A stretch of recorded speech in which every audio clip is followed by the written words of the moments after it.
There was once a small town in America where there lived a baker named Samuel Griggs. Samuel had run his bakery for many years, and his shop stood prominently in the center of the town's busiest street. His breads were warm, soft, and irresistibly scented, his cakes rich and sweet, a temptation that no one could resist. But even with the quality of his baked products, there was one thing that everyone in town knew about Samuel. He was a miserly, grim-faced man who never smiled and never gave more than he had to for the money he took. Samuel had no kin, no heir to take up his trade, no friends to share in his prosperity. He sized life by pennies and profits, as if each loaf of bread, each crumb of cake was a nugget of gold. People shopped at his store not for his warmth of nature, but because they could not do without the flavor of his bread. As individuals strolled along the street, the divine smell of new bread and buttery croissants wafted through the air, encompassing them like a silent hug. The smell was so overpowering that even individuals with not a single cent to their names would stand outside his shop, breathing in deeply, being swept for a fleeting moment into a world of warmth and comfort. But Samuel, the man that he was, hated this habit. "Their guts are full of my hard labor, and yet I get nothing," he habitually grumbled to himself. "They plunder from me every time they draw breath." He often thought to himself about how he could capture the aroma of his breads and cakes, somehow package it up and peddle it the same way as his food. If only it were possible for him to compel them to pay for the air they breathed when outside his storefront. Early on one very bitter winter morning, Samuel rose with the dawn, as he always did. Shivering, he mixed the dough, grumbling about the chill, about flour prices, about the increasing numbers of idlers who hung about outside his store. As he kneaded and formed the loaves, the aroma of warm yeast and freshly baked bread filled the tiny shop, wafting out through the gaps in the door and windows, spreading across the snowy streets. As Samuel wiped flour from his forehead, he saw a figure waiting outside the shop window. It was a young man, no more than 20 at most, who wore an elderly frayed coat that didn't even hold in the cold. His cheeks were pale, his hands stuffed into his coat pockets for the warmth. Yet, in contrast to his frayed appearance, he had the look of simple joy as he breathed in Samuel's freshly baked bread. His eyes shut, his lips pouting into a gentle smile, as if savoring the bread itself on its aroma. Samuel's face reddened with anger. That robber! He stands there every morning, stuffing his belly with my aromas and paying me nothing. Unable to stand it any longer, Samuel stormed across the shop, flung open the door, and growled, "Pay me!" The young man blinked in confusion. "Pay you? For what?" "For the smells you've stolen," Samuel boomed, folding his arms over his chest. "Every morning? You come here and smell the scent of my bread without paying anything. You are enjoying your breakfast for free, and I get nothing," the young man chuckled, shaking his head. "But, sir, I haven't stolen anything. I was only breathing. The air is free. Not when it's filled up with the odors from my store," Samuel retorted. "You think you can enjoy my labor without payment?" If you won't pay me what you owe, I'll call the police. The young man scowled, not knowing what to do.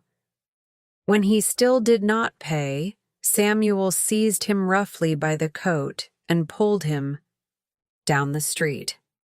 The townspeople turned to see the angry baker pulling the confused young man through the snow, their boots crunching loudly in the stillness of early morning. They arrived at the house of the town judge, where Samuel knocked on the door with his fist. Finally, after a while, the door opened and a wise and just judge named Henry Wallace appeared. His hair was disheveled, his eyes sleep-heavy, and he wore his night clothes. Looking at Samuel and the young man standing in the chill, he groaned. "What is the meaning of this, Samuel? It is hardly 6 in the morning." "This man is a thief," Samuel exclaimed. "He steals the smells from my shop every day without paying for them. I want justice." Judge Wallace cocked an eyebrow. "He steals smells?" "Yes. The wonderful smell of my bread and cakes. He inhales it all and never pays me. A penny. Isn't that stealing?" The judge massaged his temples and exhaled slowly. "Come in, both of you. Let me get dressed, and then we will talk about this." A few minutes more, and the 3 men were seated at the judge's big wooden table. The baker began, his tone biting, with outrage.